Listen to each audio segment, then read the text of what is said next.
नमस्कार दोस्तों, आज मैं एक किताब का रिव्यू करना चाहूँगा। उस किताब का नाम है पोलियाना। पोलियाना लगभग 115 साल पुरानी किताब है जो कि अमेरिका में पढ़ी जाती है। पोलियाना कहानी है एक 11 साल की लड़की की जो कि काफ़ी आशावादी होती है। वो हर चीज़ में आशा को ढूंढती है। पोलियाना की माता भागकर एक लड़के से शादी कर लेती है और पोलियाना के जन्म के 2 साल बाद पोलियाना की मां की मृत्यु हो जाती है और उसके 3 साल बाद पोलियाना के पिता की भी मृत्यु हो जाती है। पोलियाना अनाथ हो जाती है और उसको एक चर्च गोद ले लेता है और पोलियाना चर्च के साथ रहने लगती है। कुछ दिनों के बाद चर्च को ये पता लगता है कि पोलियाना की एक आंटी पॉली हैं जो कि दूसरे शहर में रहती हैं और वो काफ़ी अमीर हैं और उनके पास कोई भी बच्चा नहीं है। चर्च पोलियाना की आंटी पॉली को एक पत्र लिखता है और उनसे कहता है कि आपकी भांजी हमारे पास है, उसके माँ बाप की पिछले कुछ वर्षों में मृत्यु हो गई है, क्या आप अपनी भांजी को अपने साथ रखना चाहेंगी। पत्र को पढ़ने के बाद आंट पॉली पहले तो काफ़ी हिचकिचाहट में मना कर देती हैं, लेकिन उसके बाद वो इस बात पे राजी हो जाती हैं कि वो पोलियाना को अपने पास रखेंगी। वो वापस चर्च को पत्र लिखती हैं और कहती हैं कि वो पोलियाना को अपने साथ रखना चाहती हैं। पोलियाना को जब ये पता चलता है कि उसकी चाची आंटी पॉली उसे रखने के लिए तैयार हो गई हैं तो वो काफ़ी खुश हो जाती है।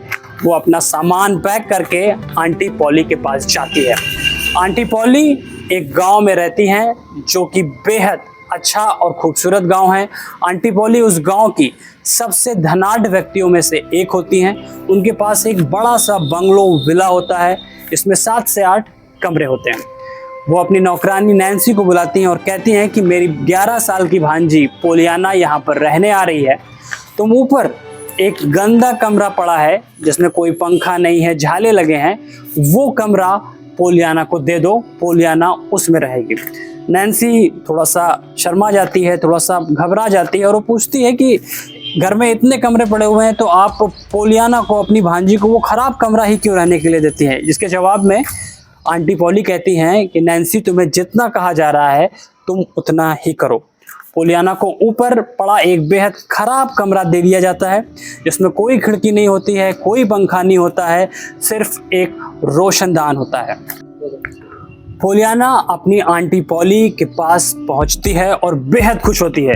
वो आंटी पॉली को अपने गले लगाना चाहती है, लेकिन आंटी पॉली उसे धक्का दे करके पीछे कर देती हैं और कहती हैं कि पोलियाना, मेरे साथ कोई मजाक नहीं, गंभीर रूप से यहाँ पर रहो। तुम इस घर के नियम समझ लो। तुम्हें नाश्ता सुबह 7 बजे मिलेगा, दोपहर का खाना 1 बजे और डिनर शाम को 8 बजे। अगर तुम इस समय नहीं आती हो तो तुम्हें खाना या नाश्ता नहीं मिलेगा, बल्कि तुम्हें सज़ा मिलेगी। वो पोलियाना को कहती हैं कि वो नैन्सी के साथ जाए और ऊपर अपना कमरा देख ले। पोलियाना नौकरानी नैन्सी के साथ आंटी पॉली के घर में ऊपर जाकर के अपना कमरा देखती है जहाँ पर झाले लगे होते हैं, कोई भी पंखा नहीं होता, सिर्फ एक रोशनदान होता है। उस कमरे को देख करके पोलियाना कहती है कि ये कमरा तो बेहद खूबसूरत है, ये बहुत अच्छा है, मुझे बहुत अच्छा लगेगा यहाँ रहने पे। ये देखकर नौकरानी नैन्सी हैरान हो जाती है और वो कहती है कि इस कमरे में ऐसा क्या खास है जो तुम इतना खुश हो रही हो, ये कमरा तो बहुत बेकार है। पोलियाना कहती है कि अगर मैं यहाँ पे एक स्टूल लगा करके रोशनदान से देखूंगी तो मुझे पूरा गांव दिखाई देगा, पूरी घाटियाँ दिखाई देगी, पहाड़ दिखाई देंगे। और मुझे मेरे पापा ने मरने से पहले एक खेल सिखाया था, उस खेल का नाम है ग्लैड गेम। ग्लैड गेम यानी कि किसी भी परिस्थिति में हमेशा खुश रहो। नैन्सी कहती है कि ये ग्लैड गेम क्या है और तुम्हें तुम्हारे पिताजी ने क्या और क्यों सिखाया। तो पोलियाना नौकरानी नैन्सी से कहती है कि मैं तुम्हें ग्लैड गेम खेलना सिखा दूंगी। अगले दिन पोलियाना देर से उठती है और ब्रेकफास्ट के लिए लेट हो जाती है, तो उसकी आंटी पॉली उसे ब्रेकफास्ट देने से मना करती हैं और उसे डांटती हैं और कहती हैं कि तुम्हें अब ब्रेड बटर और जैम खाने में नहीं मिलेगा। तुम्हारी सज़ा ये है कि तुम नैन्सी पोलियाना के साथ ज़मीन पर बैठ कर के दूध रोटी खाओ। इस बात को पोलियाना शहर स्वीकार कर लेती है और वो नैन्सी के साथ दूध रोटी खाने लगती है। और वो नैन्सी से कहती है कि वो बहुत खुश है, उसे ब्रेड बटर या जैम नहीं पसंद है, बल्कि उसे दूध रोटी बहुत अच्छा लगता है और दूध स्वास्थ्य के लिए अच्छा भी होता है, रोटी स्वास्थ्य के लिए और भी अच्छी होती है। ये बात सुन के नैन्सी कहती है कि तुम आखिर कैसे इतने खुश हो सकती हो इस सज़ा पे। तो पोलियाना कहती है कि मेरे पिताजी ने मुझे ग्लैड गेम सिखाया था। तो नैन्सी कहती है कि आखिर ये ग्लैड गेम क्या है। तो पोलियाना उसे बताती है कि जब वो 6 साल की थी तो वो एक बार जिद कर रही थी अपने पापा से कि उसे एक डॉल चाहिए खेलने के लिए, एक अच्छा खिलौना चाहिए खेलने के लिए, लेकिन पैसों की तंगी के कारण उसके पापा उसके लिए कोई भी डॉल नहीं ला पाते हैं। तो वो उसके लिए एक बैसाखी ले आते हैं और कहते हैं कि इस बैसाखी को देखो बेटा, और ये खुश रहो कि तुम्हें बैसाखी का सहारा ज़िंदगी में नहीं लेना पड़ रहा है। अगर तुम्हारे पास गुड़िया नहीं है तो क्या हुआ, तुम्हारे पास ज़िंदगी की सारी चीज़ें हैं, तुम दौड़ सकती हो, बच्चों के साथ खेल सकती हो, एक गुड़िया के पीछे क्यों परेशान हो, क्यों आंसू बहा रही हो। तो वो पोलियाना नैन्सी से कहती है कि ये सीख मुझे मेरे पिताजी ने सिखाई थी, इसलिए मैं किसी भी विपरीत परिस्थिति में हमेशा खुश रहती हूँ। रोज सुबह 9 बजे पोलियाना की आंटी पॉली अपने काम पे बाहर निकल जाती हैं। उस दौरान पोलियाना अपने घर से बाहर निकलकर पूरे गांव में इधर उधर घूमती है और वो देखती है कि गांव में सभी लोग बेहद परेशान हैं। कोई ना कोई व्यक्ति किसी न किसी चीज़ को लेकर के परेशान है और वो अपनी लाइफ एंजॉय नहीं कर रही है। गांव में पोलियाना कई लोगों से मिलती है। वो एक महिला से मिलती है जिसके दोनों पैर नहीं है और वो पूरी तरीके से डिप्रेशन में है। वो अपने आप को एक कमरे के अंदर बंद कर लेती है और कई दिनों से कपड़े नहीं बदलती है, घर के बाहर नहीं झाँकती है और कुछ भी नहीं खाती है।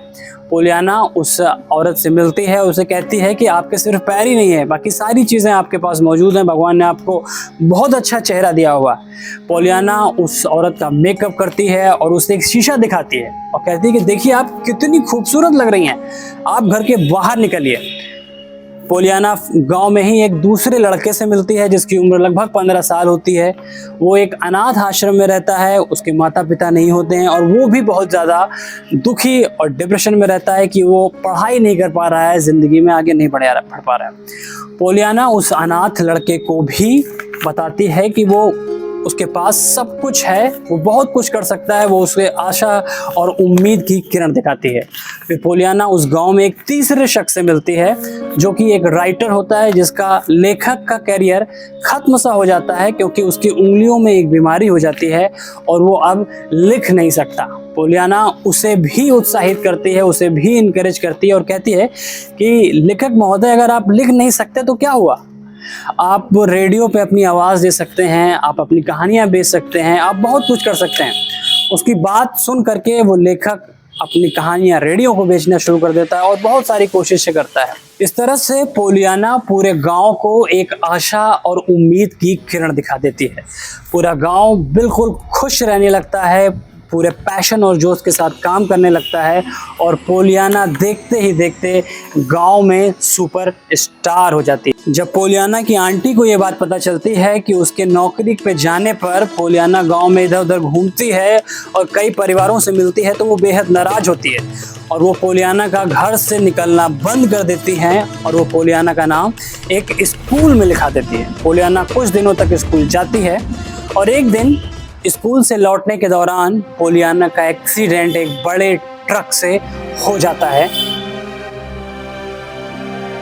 पोलियाना की आंटी को एक फ़ोन आता है और उनसे बताया जाता है कि उनकी भांजी पोलियाना बेहद गंभीर तरीके से घायल हो गई है, वो उसे आकर के अपने घर ले जाएं।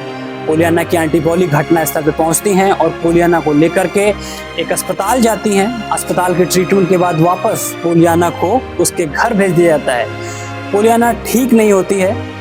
फिर पोलियाना को एक बड़े डॉक्टर न्यूयॉर्क से देखने आते हैं। वो पोलियाना को देखने के बाद कहते हैं आंटी पॉली से कि पोलियाना अब अपनी ज़िंदगी में कभी भी दोबारा चल नहीं पाएगी। ये बात सुनने के बाद पोलियाना की आंटी पॉली का जो बिहेवियर होता है, जो व्यवहार होता है पोलियाना के प्रति, वो सख्त से काफ़ी नरम हो जाता है। वो पोलियाना को काफ़ी प्यार करने लगती हैं और अंततः आंटी पॉली पोलियाना को ये खबर सुनाती हैं कि पोलियाना अब कभी भी वापस अपने पैरों पे चल नहीं पाएगी।